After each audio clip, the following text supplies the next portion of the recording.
2010. godine. Na temelju rezultata sa svih biračkih mjesta, Državno izborno povjerenstvo Republike Hrvatske utvrdilo je i objavilo da je za predsjednika Republike Hrvatske izabran profesor dr. znanosti Ivo Josipović.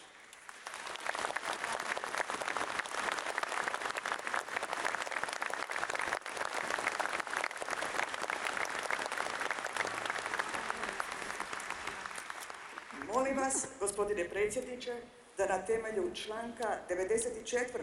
stavka 6. Ustava Republike Hrvatske položite svečanu prisegu kojom se obvezujete na vjernost Ustavu.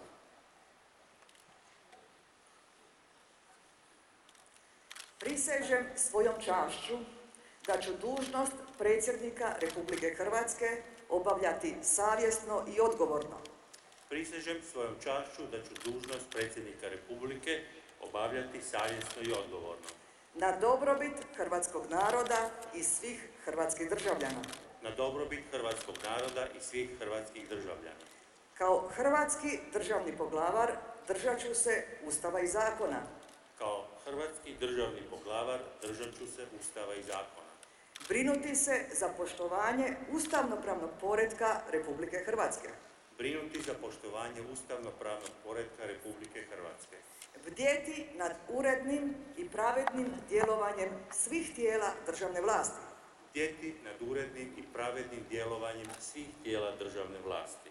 Čuvati nezavisnost, opstojnost i jedinstvenost države Hrvatske.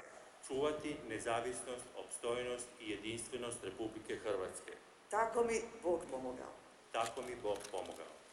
Molim vas, gospodine